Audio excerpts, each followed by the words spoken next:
தோழிகளுக்கும் தோழர்களுக்கும் அன்பு வணக்கங்கள். இந்த எபிசோட் ஒரு ரீகேப் எபிசோட். இதுவரைக்கும் என்ன நடந்துச்சு அப்படிங்கறத பாத்துருவோம். அப்படியே நம்ம கத்துக்கிட்ட புது வார்த்தைகள், அப்புறம் இந்த கதையில வந்த இடங்கள் ரெண்டுத்தையும் ஒரு பிரஷ் அப் பண்ணிப்போம். சரி, செங்காட்டாங்குடியில வடிவழகின்னு ஒரு அம்மா மாமாத்திரர் குலத்துல பிறந்து கணவனை இழந்து கை குழந்தையோட வாழ்ந்து வந்தாங்க. அந்த குழந்தை வளர வளர ஒரு பெரிய வீர தீரனா மொரடனா வளர்ந்துச்சு. அவன் பேரு பரஞ்சோதி. படிக்கல. இவங்க குடும்பமே சிவபக்தியில சிறந்து விளங்குற குடும்பம். அந்த அம்மாவோட அண்ணன் சிவநேச செல்வர் ஒரு டாக்டர். திருவெண்காட்டுல வாழ்ந்து வந்தாரு. அவரோட பொண்ணு உமையாலதான் பரஞ்சோதிக்கு கட்டி வைக்கணும் அப்படின்னு ரெண்டு குடும்பத்துக்கும் ஆசை. அம்மா இந்த ஆசைய பையன் கிட்ட நேரடியா சொல்லாமலே இவன் முரட்டுத்தனமா இருக்கிறத நினைச்சு வருத்தமாவே இருக்காங்க. ஒரு நாள் இத தன்னால புரிஞ்சுக்கிட்ட பரஞ்சோதி காஞ்சிக்கு போய் நாவுக்கரசர் கிட்ட தமிழ் கல்வியும் ஆயசிற்பி கிட்ட சிற்பக்கலையும் கத்துக்கலான்னு முடிவு பண்ணி அங்க கிளம்புறான். அவங்க ரெண்டு பேரும் அவனோட மாமாவோட க்ளோஸ் ஃப்ரெண்ட்ஸ் அப்படிங்கறதால அவனோட மாமா அவனுக்கு 2 ஓலை எழுதி கையோட கொடுத்து அனுப்புறாரு. அவங்க கிட்ட கொடுக்க சொல்லி போற வழியில நாகநந்தி அப்படிங்கிற புத்த பிக்ஷுவ மகேந்திர தடாகத்துல சந்திக்க நேருது. 2 பேரும் ஒன்னா பயணத்தை தொடர்றாங்க. காஞ்சி வந்ததும் பிக்ஷு ராஜவிஹாரத்துக்கு போயிடுறாரு. பரஞ்சோதி நாவுக்கரசர் மடத்துக்கு போறான். காஞ்சியில அன்னைக்கு அரசர் மகேந்திரவர்மர் சபையில நாட்டியமங்கை சிவகாமியோட நடனம் அரங்கேறுது. ஆனா அது பாதியிலே நின்னுடுது. அரசருக்கு ஏதோ அவசர செய்தி வந்ததால எல்லாரும் சபையில இருந்து குதிரையில கிளம்பி மந்திர ஆலோசனைக்கு போயிட்டாங்க. வழி கேட்டு போறப்போ ஒரு மதம் கொண்ட யானை கிட்ட இருந்து ஒரு பல்லக்குல இருந்த அழகான பொண்ணையும் அவரோட அப்பாவையும் காப்பாத்துறதுக்காக யானை மேல வேலை எரிஞ்சி அதை தன் பக்கமா திசை திருப்பி ஓட்ட எடுக்கிறான் பரஞ்சோதி. அவன் காப்பாத்தினவங்க ஆயனரும் அவரோட மகளும் தான் அப்படிங்கிறது அவனுக்கு அப்புறமா தான் தெரியுது. ஆனா அவங்க 2 பேருக்கும் பரஞ்சோதி யாருன்னே தெரியல. யானை மேல வேல் எரிஞ்சப்போ பரஞ்சோதி விட்டுட்டு போன அவனோட மூட்டையையும் கீழே விழுந்து கிடந்த அந்த வேலையும் ஆயனர் எடுத்து வச்சுக்கிறாரு. ஓட்டம் எடுத்த பரஞ்சோதி மாவுத்தர்களை பார்த்ததும் அவங்க யானையை பிடிச்சிருவாங்கன்னு தெரிஞ்சுக்கிட்டு கொஞ்சம் ரெஸ்ட் எடுத்துட்டு மடத்துக்கே போக முடிவு பண்ணிடுறான். அதுக்குள்ள நடுராத்திரி ஆயிருச்சு. நகர் காவலர்கள் கிட்ட வழி கேட்கலாம்னு நினைச்சப்போ அவங்க சந்தேகத்தின் பேர்ல இவனை ஜெயிலுக்கு கூட்டிட்டு போயிடுறாங்க.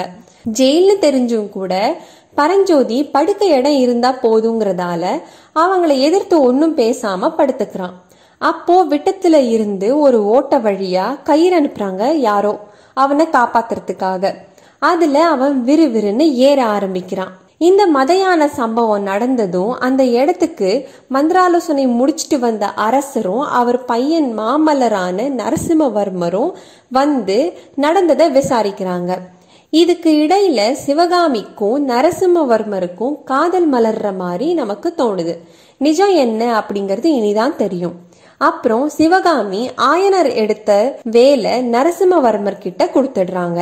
நலம் விசாரிச்சுட்டு அப்பாவும் மகனும் அரண்மனைக்கு திரும்புற வழியில நம்ம நாகநந்தி புத்த பிக்ஷு இவங்கள பார்த்து ஒளிஞ்சிக்கிறத அப்பா மட்டும் பாக்குறாரு.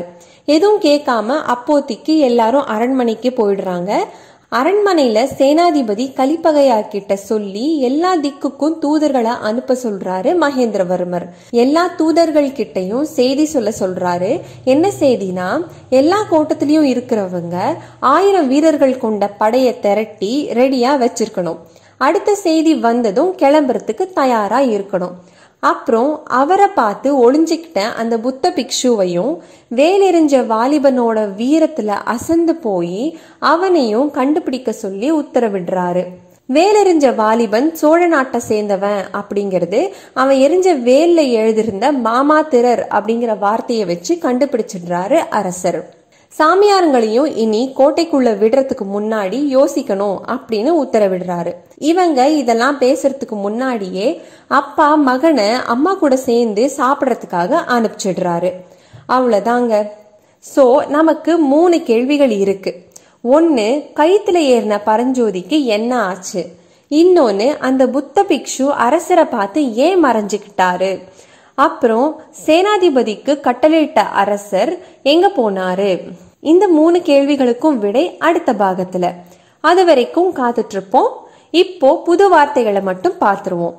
இளவேநீர் காலம் அப்படின்னா ஏர்லி சம்மர், தடாகம் அப்படின்னா ஏரி, ராஜபாட்டை அப்படின்னா ராஜாக்கள் செல்லும் வழி, விமானங்கள் அப்படின்னா கோபுரங்கள், நாழிகை அப்படின்னா 24 நிமிடங்கள், அகழி அப்படின்னா ஆழமான குழி, சேமக்கலம் அப்படின்னா காங், ஔஷதம் அப்படின்னா ஔடதம்னு தமிழ்ல சொல்லுவோம், அதுக்கு மருந்துன்னு அர்த்தம், மாவுத்தர் அப்படின்னா யானை பாகன், ஆக்ஞை அப்படின்னா ஆர்டர், அண்ணாவிகள் அப்படின்னா ஆசிரியர்கள். ஸோ இது வரைக்கும் நம்ம 11 புது வார்த்தைகள் கத்திருக்கோம். சரி, இது வரைக்கும் நம்ம பார்த்த இடங்களை ஒரு வாட்டி பார்த்துடலாம். முதலாவது செங்காட்டாங்குடி. இந்த கிராமம் திருச்செங்காட்டாங்குடி அப்படிங்கிற பேர்ல இப்போ நாகப்பட்டினம் டிஸ்ட்ரிக்ட்ல இருக்கு. பரஞ்சோதியோட ஊரு. அடுத்தது திருவெண்காடு, சீர்காழி, மயிலாடுதுறையில இருக்கு. பரஞ்சோதியோட மாமாவான டாக்டர் சிவனேச செல்வரோட ஊரு. அடுத்தது மாமல்லபுரம், சிவகாமியோட ஊரு, இப்போ சென்னையில இருக்கு. அடுத்தது உறையூர், முன்னாள் சோழர்களோட கேபிட்டல் திருச்சியில இருக்கு. அடுத்தது மகேந்திர தடாகம், மகேந்திரபதி கிராமத்துல அரக்கோணத்துல இருக்கு, வேலூர்ல இருக்கு.